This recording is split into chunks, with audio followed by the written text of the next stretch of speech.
Okay, hello. I'm recording this in two parts so I can take a little food break in between. And my brother's taking a shower right now. But he'll stop soon, so the background noise of the shower will also stop soon. But, anyways, okay, chapter 4, page 62. Oh, no, I gotta move that. Okay. As the 17th century unfolded, the crude encampments of the first colonists slowly gave way to permanent settlements. Durable and distinctive ways of life emerged as Europeans and Africans adapted to the New World and as Native Americans adapted to the newcomers. Even the rigid doctrines of Puritanism softened somewhat in response to the circumstances of life in America. And though all the colonies remained tied to England and all were stitched tightly into the fabric of an Atlantic economy, regional differences continued to crystallize, notably the increasing importance of slave labor to the Southern way of life. The unhealthy Chesapeake. Life in the American wilderness was nasty, brutish, and short for the earliest Chesapeake settlers. Malaria, dysentery, and typhoid took a cruel toll, cutting 10 years off the life expectancy of newcomers from England. Half the people born in early Virginia and Maryland did not survive to celebrate their 20th birthdays. Few of the remaining half lived to see their 50th, or even their 40th if they were women. The disease-ravaged settlements of the Chesapeake grew only slowly in the 17th century, mostly through fresh immigration from England. The great majority of immigrants were single men in their late teens and early 20s, and most perished soon after arrival. Surviving males competed for the affections of extremely scarce women, whom they outnumbered nearly 6 to 1 in 1650, and still outnumbered by 3 or 2 by the end of the century. Eligible women did not remain single for long. Families were both few and fragile in this ferocious environment. Most men could not find mates. Most marriages were destroyed by the death of a partner within 7 years. Scarcely any children reached adulthood under the care of two parents, and almost no one knew a grandparent. Weak family ties were reflected in the many pregnancies among unmarried young girls. In one Maryland county, more than a third of all brides were already pregnant when they wed. Yet despite these hardships, the Chesapeake colony struggled on. The native-born inhabitants eventually acquired immunity to the killer diseases that had ravaged the original immigrants. The presence of more women allowed more families to form, and by the end of the 17th century, the white population of the Chesapeake was growing on the basis of its own birth rate. As the 18th century opened, Virginia, with some 59,000 people, was the most populous colony. Maryland, with about 30,000, was the third largest, after Massachusetts. The tobacco economy.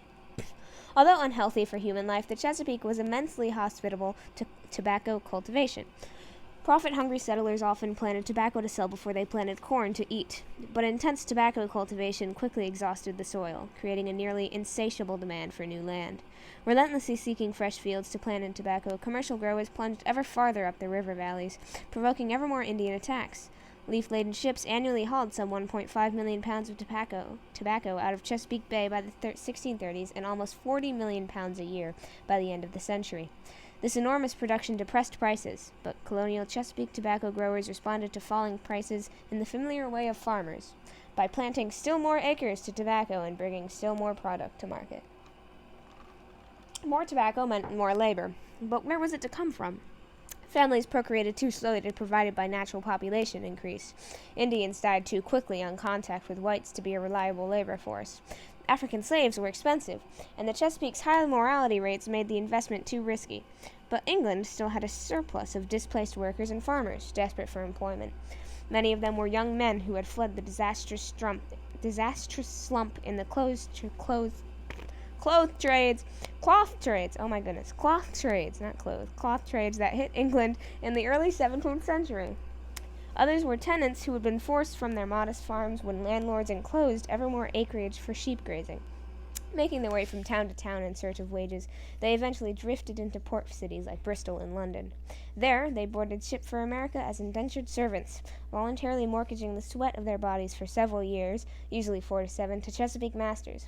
In exchange, they received transatlantic passage and eventual freedom dues, including an axe and a hoe, a few barrels of corn, a suit of clothes, and perhaps a small parcel of land. Both Virginia and Maryland employed the headright system to encourage the importance of servant workers. Under its terms, whoever paid the passage of a laborer received the right to acquire 50 acres of land. Masters, not the servants themselves, thus reaped the benefits of land ownership from the headright system. Some masters, men who already had at least modest financial means, soon parlayed their investments in servants into vast holdings in real estate. They became the great merchant planters, lords of sprawling riverfront estates that came to dominate the agriculture and commerce of the southern colonies. Ravenous for both labor and land, Chesapeake planters bought some 10,000 indentured servants to the region by 1700. These white slaves represented more than three-quarters of all European immigrants to Virginia and Maryland in the 17th century. Indentured servants led a hard but hopeful life in the early days of the Chesapeake settlements. They looked forward to becoming free and acquiring land of their own after completing their term of servitude. But as prime land became scarcer, masters became increasingly resistant to including land grants and freedom dues. The servants' lot grew harsher as the 17th century wore on. Misbehaving servants, such as a housemaid who became pregnant or a laborer who killed a hog, might be punished with an extended term of service. Even after formal freedom was granted, penniless freed workers often had little choice but to hire themselves out for pitifully low wages to their former masters. Frustrated freemen and Bacon's Rebellion.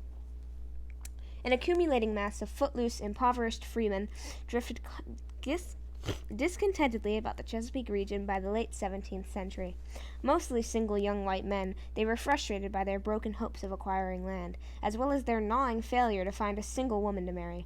The swelling numbers of these wretched bachelors rattled the established planters. The Virginia Assembly in 1670 disfranchised most of the landless knockabouts, accusing them of having little interest in the country and causing tumults at the election to the disturbance of His Majesty's peace. Virginia's Governor William Berkeley lamented his lot as ruler of this rabble. How miserable that man is that governs a pebble. Oh my God. How miserable that man is that governs a people where 6 parts of 7 at least are poor, indebted, discontented, and armed. Berkeley's misery soon increased. About 1,000 Virginians broke out of control in 1676, led by a 29-year-old planter, Nathaniel Bacon.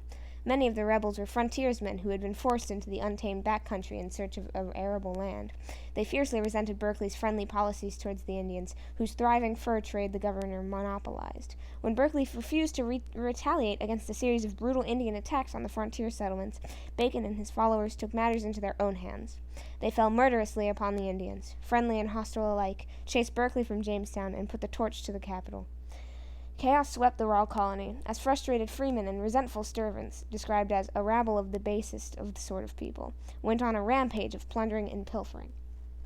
As this civil war in Virginia ground on, Bacon suddenly died of disease, like so many of his fellow colonists. Berkeley thereupon crushed the uprising with brutal cruelty, hanging more than 20 rebels. Back in England, Charles II complained, "That old fool has put to death more people in that naked country than I did here for the murder of my father." The distant English king could scarcely imagine the depths of passion and fear that Bacon's rebellion excited in Virginia. Bacon had ignited the smoldering resentments of landless former servants, and he had pitted the hardscrabble backcountry frontiersmen against the haughty gentry of the Tidewater plantations. The rebellion was now suppressed, but these tensions remained. Lordly planters, surrounded by a still seething sea of malcontents, anxiously looked about for less troublesome laborers to toil in the restless tobacco kingdom. Their eyes soon lit on Africa. Okay, I'm going to pause, and I'm going to read the next 2 pages, and then I'm going to go back to colonial slavery. But, okay, so examine the evidence and indentured servants contract. Legal documents, such as this contract signed in Virginia in 1746, not only provide evidence about the ever-changing rules by which societies have regulated their affairs, but also furnish rich information about the conditions of life and the terms of human relationships in the past. This agreement between Thomas Clayton and James Griffin provides a reminder that not all indentured servants in early America came from abroad. Indentured servitude could be equivalent to an apprenticeship, in which a young person traded several years of service to a master in exchange for instruction in the master's craft. Here, Clayton pledges himself to give 5 years in Griffin's employ in return for a promise to initiate the young man into the mystery of the master's craft. Why might the master's trade be described as a mystery? From the evidence of this contract, what are the principal objectives of each of the parties to it? What problems does each anticipate? What obligations does each assume? What does the consent of Clayton's mother to the contract suggest about the young man's situation? Cool. And then the next page, there's also another little cut-in thing, the Atlantic slave trade. So here this is. For more than 3 centuries following Columbus's discovery, slave merchants crammed some 11 million African men, women, and children into the holds of ships and carried them like common cargo to the New World. Roughly 2 million souls perished mid-voyage before confronting the agonies and indignities of slavery in the Americas. As map 4.1 shows, some 400,000 enslaved Africans came ashore in North America, while the overwhelming majority were destined for South America and the Caribbean. European and American slave traders reaped enormous profits from this human trafficking, as did the African warlords who sold their hapless captives into lifelong bondage. British, French, Portuguese, Dutch, and New England slavers stuffed their ships to capacity with little regard for the health or comfort of their suffering cargo. One enslaved boy, Olalda Equiano, later wrote of his constant fear during the voyage that his tormenting captors would murder him, as they did several others before his young eyes. Equiano survived, but the hideous conditions aboard those floating hells killed countless Africans and deeply traumatized many others. Slave trading fed off the insatiable European appetite for sugar, as well as for tobacco, cotton, and other New World products that both Europeans and Americans craved. Marketing human beings on such a vast scale required the complicity not only of warlords and sailors, but also of the bankers, stevedores, planters, and tailors, shopkeepers and bakers, and finally tea drinkers, smokers, and the host of middlemen on 4 continents. Once purchased by their New World masters, slaves faced a life of ceaseless unpaid toil. Though conditions varied across the vast slave dominion that stretched from Brazil to North America, most slaves had few, if any, legal rights. The Caribbean and Deep South sugar plantations, in particular, demanded notoriously man-killing, back-breaking labor. Slavery in the Americas continued to gain importance, and human imports from Africa peaked in the late 18th century. Only in the 19th century, beginning with Britain in 1807, did nations in Europe and the Americas begin to outlaw the international slave trade. See the struggle to abolish slavery in Chapter 6. After Congress banned further slave importations to the United States in 1808, a flourishing internal market developed. Masters in the Upper South bred slaves for sale on the rapidly expanding cotton frontier in the Old Southwest. Europeans, as well as Americans in the Free States, lent an indirect support to the domestic slave trade as they continued to consume slave-produced goods. Slavery would not finally be abolished in the United States until 1863. Okay, going back to page 64 now to finish. Colonial slavery. Take a sip. More than 7 million Africans were carried in chains to the New World in 3 centuries or so following Columbus's landing. Only about 400,000 of them ended up in North America, the great majority arriving after 1700. Most of the early human cargoes were hauled to Spanish and Portuguese South America or to the sugar-rich West Indies. Africans had been brought to Jamestown as early as 1619, but as late as 1670. They outnumbered only about 2,000 in Virginia and about 7% of the 50,000 people in the southern plantation colonies as a whole. Hard-pinched white colonists, struggling to stay alive and to hack crude clearings out of the forests, could not afford to pay high prices for slaves who might die soon after arrival. While white servants might die too, but they were far less costly. Drastic changes came in the closing years of the 17th century. Rising wages in England shrank the pool of penniless folk willing to gamble on a new life or an early death as indentured servants in America. Gradually improving mortality rates made an investment in slaves somewhat less risky. West Indian planters brought new rice and indigo planting to the Carolinas, swelling the demand for labor. And in the wake of Bacon's rebellion, the large planters were growing increasingly fearful of the multitudes of potentially mutinous former servants in their midst. By the mid-1680s, for the first time, black slaves outnumbered white servants among the plantation colonies' new arrivals. In 1698, the Royal African Company, first chartered in 1672, lost its crown-granted monopoly on carrying slaves to the colonies. Enterprising Americans, especially Rhode Islanders, rushed to cash in on the lucrative slave trade, and the supply of slaves rose steeply.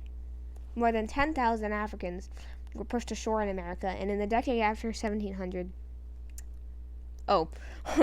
more than 10,000 Africans were pushed ashore in America in the decade after 1700, and tens of thousands more in the next half-century.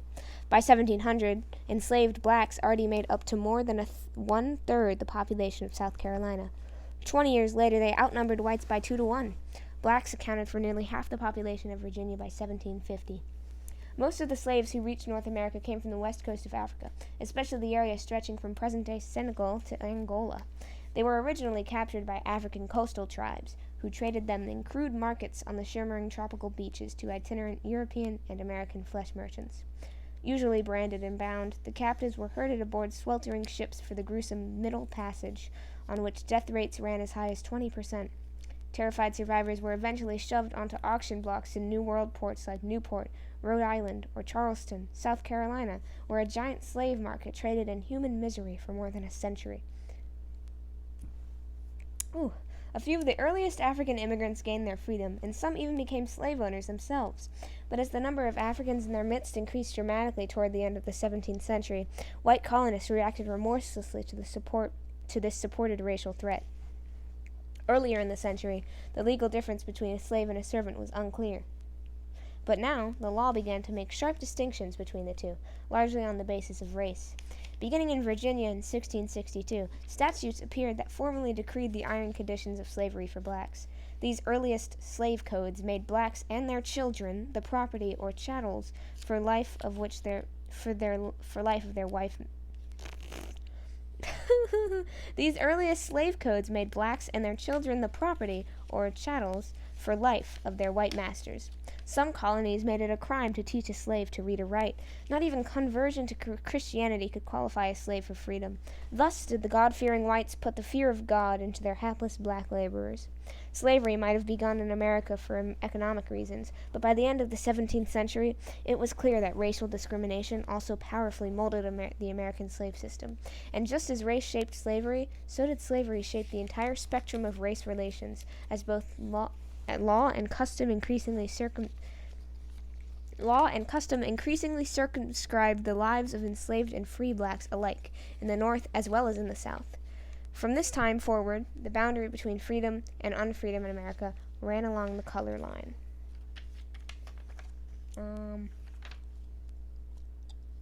Southern society. As slavery spread, the gaps in the South's social structure widened. The rough equality of poverty and disease of the early days was giving way to a defined hierarchy of wealth and status in the early 18th century. At the top of the Southern social ladder perched a small but powerful covey of great planters. Owning gangs of slaves and vast domains of land, the planters ruled the region's economy and virtually monopolized political power. A clutch of extended clans, such as the Fitzhughs, the Lees, and the Washingtons, possessed among them horizonless tracts of Virginia real estate, and together they dominated the House of Burgesses. Just before the Revolutionary War, 70% of the leaders of the Virginia legislature came from the families established in Virginia before 1690, the famed First Families of Virginia, or FFVs. Yet, legend to the contrary, these great 17th century merchant planters were not silk-swathed cavaliers gallantly imitating the ways of English country gentlemen. They did eventually build stately riverfront manors, occasionally rode to the hounds, and some of them even cultivated the arts and accumulated distinguished libraries. But for the most part, they were a hard-working, business-like lot, laboring long hours over the problems of plantation management. Few problems were more vexatious than the unruly, often surly servants. One Virginia governor had such difficulty keeping his servants sober that he struck a deal allowing them to get drunk the next day if they would only lay off the liquor long enough to look after his guests at a celebration of the Queen's birthday in 1711. Beneath the planters, far beneath them in wealth, prestige, and political power, were the small farmers, the largest social group. They tilled their modest plots and might own 1 or 2 slaves, but they lived a ragged, hand-to-mouth existence. Still lower on the social scale were the landless whites, but most of them luckless former indentured servants. Beneath them were those persons still serving out the term of their indenture. Their numbers gradually diminished as black slaves increasingly replaced white indentured servants toward the end of the 17th century. The oppressed black slaves, of course, remained enchained in society's basement. Few cities sprouted in the colonial South, and consequently an urban professional class, including lawyers and financiers, was slow to emerge. Southern life revolved around the great plantations, distantly isolated from one another. Waterways provided the principal means of transportation. Roads were so wretched that in bad weather, funeral parties could not reach church burial grounds, an obstacle that accounts for the development of family burial plots in the South, a practice unlike anything in Old England or New England. Okay, so I think I'll pick up here after I go eat. Okay.